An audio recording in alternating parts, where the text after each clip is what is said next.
The streetlights cast long shadows across Pine Ridge neighborhood as Officer David Chen made his usual patrol rounds. It was a quiet Thursday evening in October, the kind where autumn leaves rustled beneath his feet and the cool breeze carried distant sounds of children playing in their yards. But tonight felt different. The department had received multiple reports of armed robberies in the area over the past week, putting everyone on edge. Chen had been on the force for 8 years, and he prided himself on knowing every corner of his beat. He recognized the regular faces, the elderly man who walked his golden retriever at sunset, the teenage boys who played basketball in the community park, and the young mother who jogged every evening with her twins in a double stroller. But recently, unfamiliar figures had been lurking in the shadows, disrupting the neighborhood's peace. As he turned onto Maple Street, his radio crackled with static. All units be advised. Suspicious activity reported near 1420 Maple. Possible armed suspect. Chen's hand instinctively moved to his holster as he slowed his patrol car. The streetlight ahead was flickering, creating an unsettling strobe effect that made the shadows dance. Through his windshield, he noticed movement behind a parked SUV. A small figure darted between vehicles, staying low to the ground. Chen's training kicked in. He had to investigate. He quietly stepped out of his car, using the door as cover. "Police, please identify yourself." His voice carried through the evening air, but the figure continued moving. His heart raced as he saw something metallic glint in the streetlight. Years of training and countless situations flashed through his mind in that split second. The figure wasn't responding to commands. There was a metallic object, recent robbery reports, dark conditions, limited visibility. The weight of his decision pressed against his chest like a heavy vest. He had a fraction of a second to make a choice that would change multiple lives forever. His finger tensed against the trigger as the figure emerged from behind a car, the metallic object raised. The sound of the gunshot shattered the evening silence. Time seemed to slow down as Chen watched the figure crumple to the ground. The metallic object clattered across the concrete, spinning to a stop under the flickering streetlight. Chen's breath caught in his throat as he approached, weapons still drawn, following protocol despite his racing thoughts. As he got closer, the flickering light revealed something that would haunt him for years to come. Lying on the cold pavement was a small boy, no more than 12 years old. Next to him lay not a weapon, but a silver toy robot, its eyes still blinking with cheerful red lights. Chen immediately radioed for emergency medical services, his voice cracking as he reported officer-involved shooting, juvenile down, immediate medical assistance required. As he administered first aid, pressing his hands against the wound, he noticed something else. The boy wasn't responding to his voice at all, even though his eyes were open and alert. The wail of approaching sirens filled the air, mixing with the sound of neighbors emerging from their homes to witness the scene unfolding on their quiet street. Chen couldn't take his eyes off the toy robot, its innocent presence a stark reminder of how quickly assumptions and fear can lead to tragedy. This was only the beginning of a story that would change not just his life, but an entire community's perspective on law enforcement, communication, and understanding. The streetlights continued to flicker above, casting alternating light and shadow on the scene below, as if nature itself couldn't bear to look at the consequences of those few fateful seconds. The emergency room buzzed with controlled chaos as doctors and nurses rushed around Officer Chen. The boy had been immediately taken into surgery, leaving Chen alone with his thoughts in the harsh fluorescent lighting of the waiting room. His uniform shirt still bore the dark stains from where he tried to stop the bleeding, a visible reminder of those crucial moments. Fellow officers had arrived at the scene within minutes, but those minutes had felt like hours. Chen kept replaying the incident in his mind. The metallic glint, the split-second decision, the toy robot spinning across the pavement. His hands wouldn't stop shaking, even as he wrapped them around his third cup of untouched coffee. The boy's parents had arrived shortly after, their faces etched with a mixture of fear, confusion, and barely contained anger. The mother had collapsed into a chair, while the father stood rigidly by the emergency room doors, his eyes never leaving the surgery-in-progress sign. Chen couldn't bring himself to look at them directly, the weight of guilt pressing down on his shoulders like a physical force. Captain Rivera arrived at the hospital, his presence both reassuring and intimidating. He sat next to Chen, not speaking at first, just sharing the heavy silence.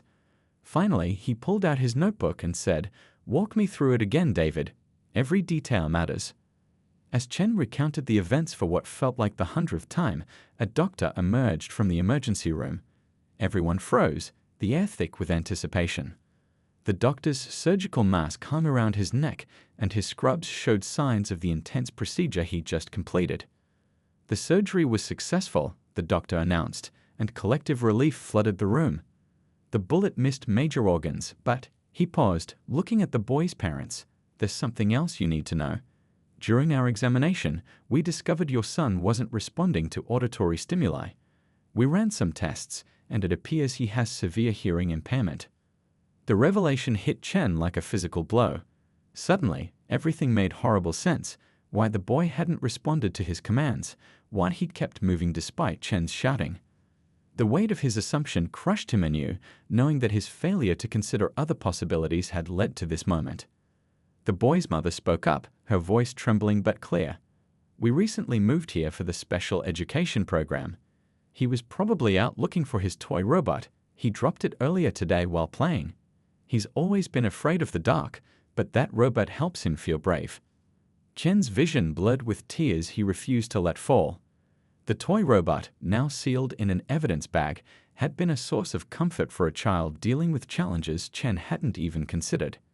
His training had prepared him for countless scenarios, but nothing had prepared him for this.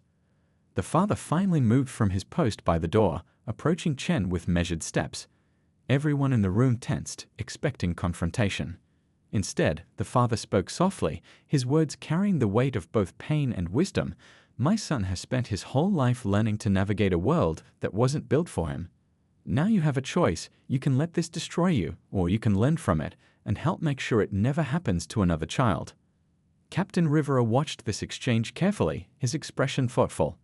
The department would face serious questions about training, procedures, and community relations. But in this moment, something more important was taking shape, a recognition that true police work wasn't just about split-second decisions, but about understanding the community in all its complexity. As the parents left to see their son in recovery, Chen remained in his chair, the father's words echoing in his mind. The morning sun was beginning to peek through the hospital windows, marking the end of the longest night of his career and the beginning of a journey that would reshape not just his approach to police work, but his entire understanding of what it meant to protect and serve. 2 weeks after the incident, Officer Chen stood outside the boy's hospital room, clutching a paper bag in his trembling hands. Inside was the silver robot, finally released from evidence after the investigation. He'd spent hours carefully cleaning it, making sure every joint worked perfectly. The boy's father had invited him to visit, but Chen's feet felt like lead as he approached the door. The boy, whose name he now knew was Alex, was sitting up in bed, his attention focused on a tablet where he was watching cartoons. His mother sat beside him, helping him with sign language practice. The wound was healing well, but the emotional scars were still fresh for everyone involved. Chen had spent the past 2 weeks immersed in American Sign Language tutorials, determined to bridge the communication gap that had led to such tragic consequences. He'd practiced basic phrases over and over, his fingers stumbling through unfamiliar movements. Now, standing in the doorway, he hoped it would be enough for a start. Alex's mother noticed him first, gently tapping her son's shoulder to get his attention. The boy looked up, his expression guarded but curious. Chen's hands shook as he formed the signs he'd practiced. "Hello, I'm sorry. I brought something for you." Alex's eyes widened with recognition as Chen carefully pulled out the robot. The toy's familiar silver surface caught the afternoon sunlight streaming through the window. Chen held it out, watching as Alex's face transformed from uncertainty to joy at seeing his treasured companion again. But what happened next surprised everyone in the room. Instead of just taking the robot, Alex began signing back, his movements quick and excited. His mother translated, "He wants to show you how it works. He says not many grown-ups understand why it's so special." For the next hour, Chen sat by Alex's bed as the boy demonstrated every feature of his robot. Through his mother's translations, Chen learned that Alex had named the robot Star because its eyes lit up like the night sky. The robot had been a gift from his uncle, who worked with deaf children and understood the importance of having something that could be both seen and felt. As Alex showed how the robot's chest plate vibrated with different patterns, a feature designed specifically for deaf children, Chen began to understand. This wasn't just a toy. It was a bridge between Alex's world and the hearing world around him. The metallic flash that Chen had mistaken for a threat was actually a tool of connection and comfort. The conversation shifted when Alex unexpectedly asked, through his mother, why police officers didn't know sign language. Chen didn't have a good answer, but he made a promise right then. He would change that, starting with himself. That evening, as Chen left the hospital, he made 2 phone calls. The first was to Captain Rivera, proposing mandatory sign language training for all officers in their precinct. The second was to enroll in formal ASL classes at the local community college. The incident had revealed a dangerous gap in police training, one that could have cost a young boy his life. Word of Chen's initiative spread quickly through the department. Other officers, moved by Alex's story and Chen's dedication, began asking about sign language classes. The local deaf community, initially hesitant after the shooting, cautiously began reaching out to help bridge the communication gap. As Chen drove home that evening, he passed the spot where the incident had occurred. The memory would always be painful, but now it was accompanied by something else. Hope. The silver robot that had caught the streetlight's glare that fateful night was no longer a symbol of misunderstanding and tragedy.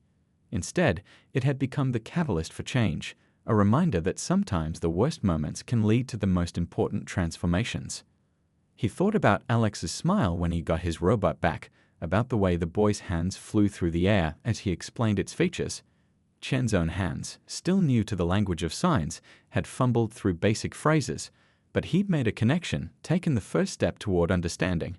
And sometimes, he realized, that's where real change begins, not in grand gestures or policy changes, but in small moments of genuine connection and understanding. 6 months had passed since the incident, and the police department's training room was filled with officers practicing sign language. Officer Chen stood at the front, no longer the student but now helping teach alongside deaf community members who had become regular visitors to the precinct. The changes hadn't come easily. There had been resistance from some officers who questioned the necessity of such extensive training. Budget meetings had turned tense as resources were reallocated. But then Alex's story began spreading through the community, and something unexpected happened. Other families started coming forward. They shared stories of miscommunications, near misses, and frightening encounters with law enforcement. Parents of deaf children spoke about their constant fear of their kids being misunderstood in emergency situations. The stories painted a picture of a community that had been invisible to many officers, hiding in plain sight. Chen's regular visits to Alex had continued throughout his recovery. The boy's resilience amazed him. Despite everything that had happened, Alex's fascination with police work hadn't dimmed. Instead, it had evolved into something more profound.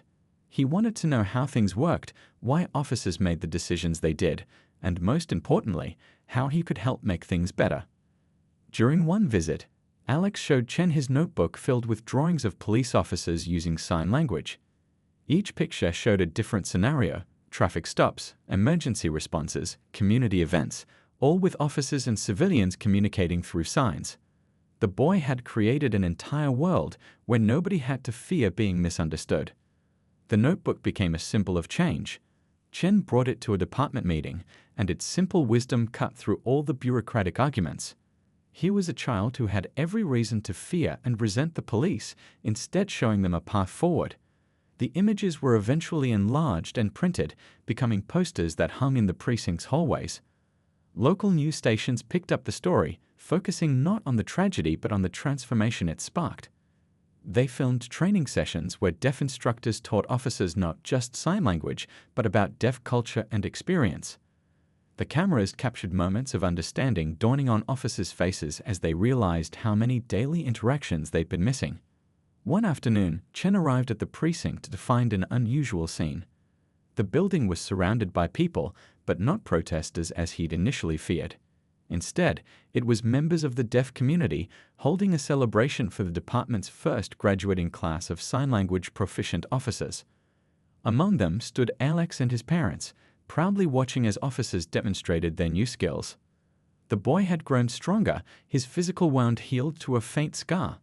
But it was his spirit that truly impressed Chen. Alex had turned his traumatic experience into a mission, becoming a bridge between two communities that had long existed in parallel but rarely truly connected. During the celebration, Alex pulled out his silver robot, now accompanied by a new toy. A police car with lights that flashed in patterns rather than making sounds. He demonstrated to the gathered crowd how the two toys could work together, creating scenarios where the robot and police car cooperated to help people. The simplicity of his demonstration brought tears to many eyes. The local government took notice.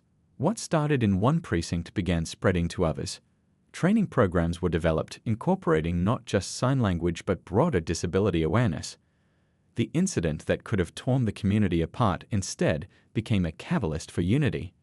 That evening, as Chen watched Alex teaching younger deaf children how to interact with police officers using sign language, he remembered the father's words from the hospital: "You can let this destroy you, or you can learn from it." The choice he made had led to something larger than himself, larger than any single department or community. The silver robot still stood guard on Alex's shoulder, its metallic surface catching the light just as it had that fateful night. But now, instead of being a source of misunderstanding, it had become a symbol of hope, a reminder that even the darkest moments could lead to meaningful change if people were willing to learn, to listen, and to understand each other in new ways. 1 year after the incident, Officer Chen sat in the back of a crowded auditorium, watching Alex give a presentation to the police academy's newest recruits. The boy, now 13, stood confidently at the podium, his mother interpreting as his hands flew through the air, telling his story to the next generation of officers. The presentation wasn't just about what had happened that night. It was about what had happened afterward, how a moment of tragedy had transformed into a movement for change. The cadets sat transfixed as Alex explained how something as simple as a toy robot had highlighted the gap between police training and community needs. Chen noticed how Alex had grown over the past year. The scared boy from the hospital had become a poised young speaker, his experiences shaping him into an unexpected bridge between law enforcement and the deaf community. His silver robot still accompanied him everywhere, but now it was joined by a collection of police-themed toys, each modified to be more accessible to deaf children. After the presentation, several cadets approached Alex to practice their sign language. Chen watched as the boy patiently corrected their hand positions and encouraged their efforts. One cadet shared that her younger sister was deaf, and she joined the force specifically to help make policing more inclusive.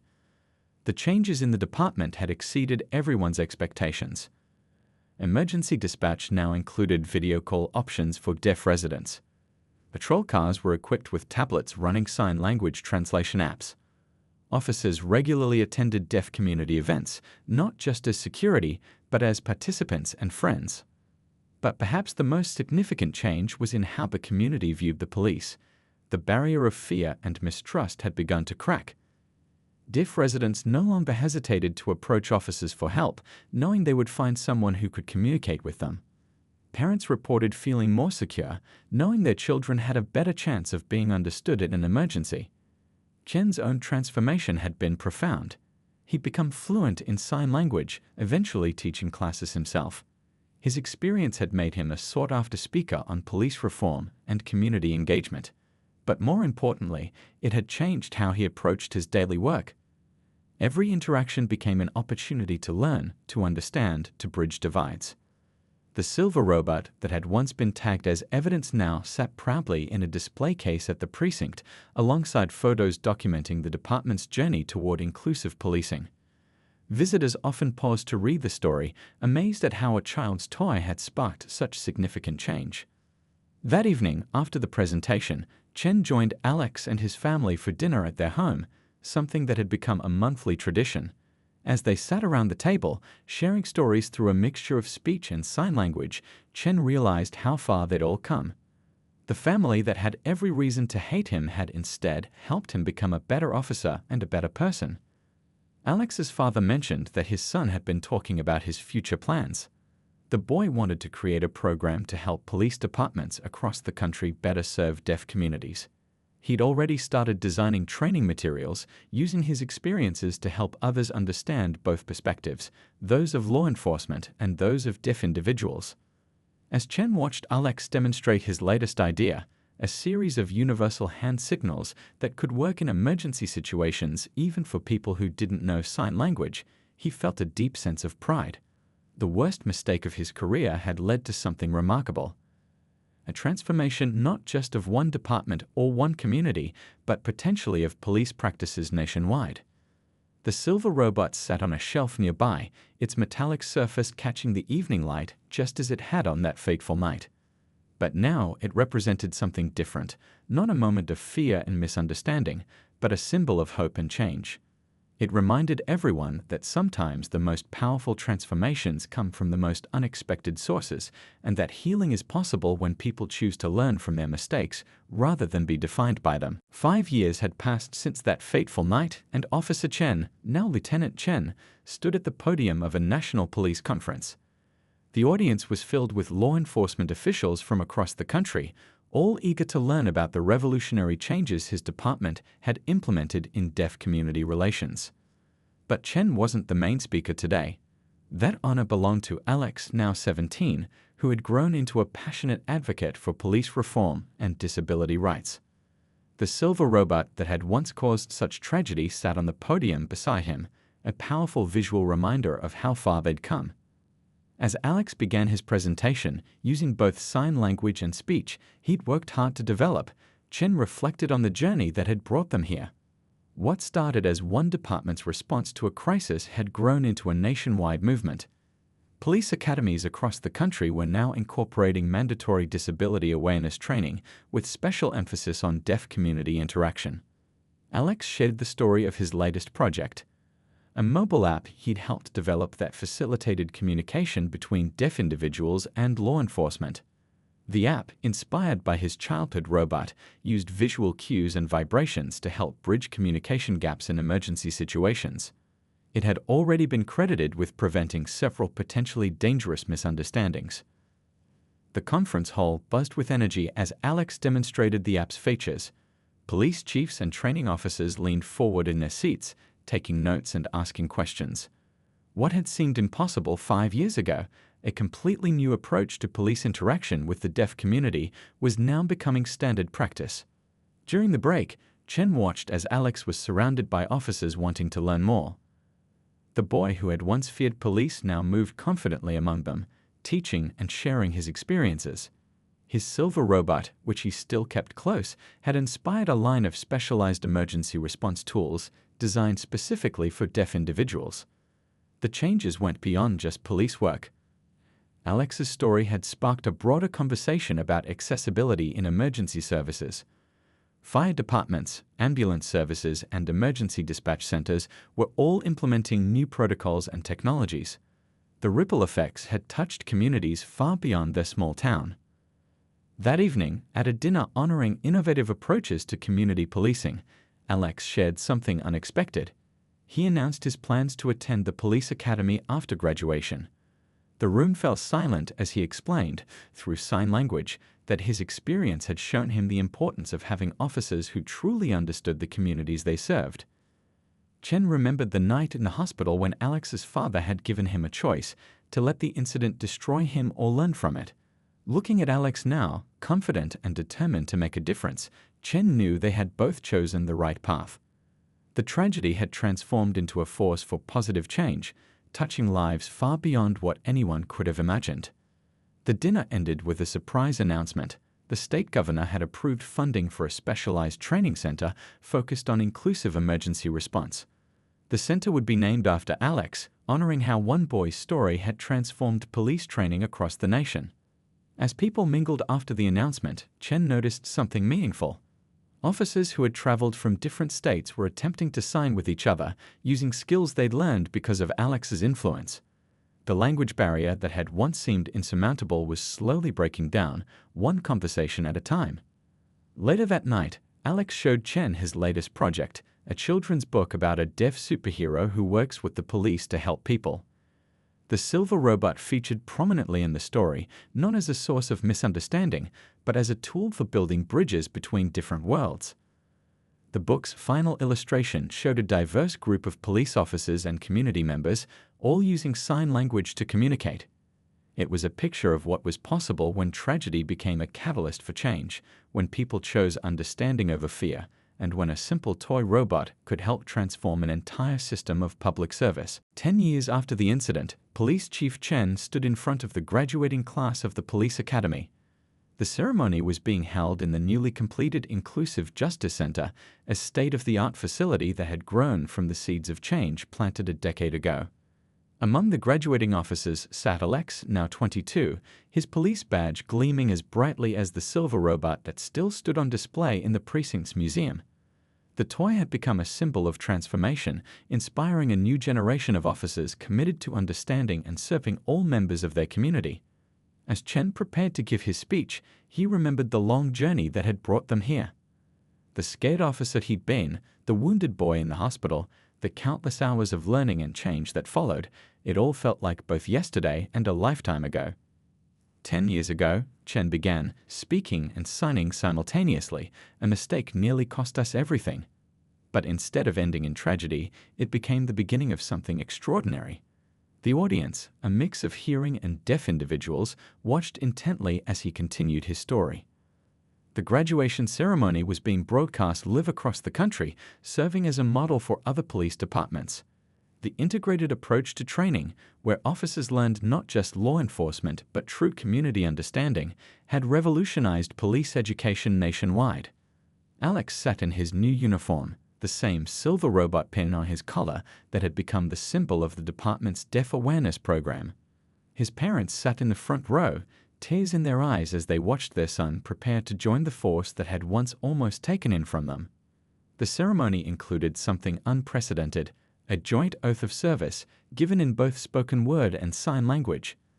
The graduating class had spent their training learning not just how to enforce the law, but how to truly serve and understand their diverse community. Every graduate was proficient in sign language, and many had specialized in additional forms of accessible communication. After the ceremony, Chen watched as Alex gave his first official interview as a police officer. The reporters were particularly interested in the special unit he would be joining, a new division focused on community accessibility and emergency response for people with disabilities. The unit, inspired by Alex's experiences, had already been replicated in police departments across the country. The old silver robot had inspired an entire line of emergency response tools designed with accessibility in mind. Alex demonstrated the latest version, a communication device that could bridge the gap between officers and civilians in any emergency situation, regardless of language or ability barriers. Later that evening, at a small gathering of family and close friends, Chen presented Alex with a special gift, a shadow box containing the original silver robot alongside his new police badge. The contrast between the two items told the story of their journey, from a moment of fear and misunderstanding to a future of hope and inclusion. As Alex gave his speech at the gathering, he shared something that moved everyone to tears. He explained that he'd kept the robot all these years not as a reminder of what happened, but as a symbol of what could happen when people chose to learn from their mistakes and work together for change. The gathering ended with an announcement that would ensure their story continued to make a difference. The police department, in partnership with the deaf community, was launching a national training program.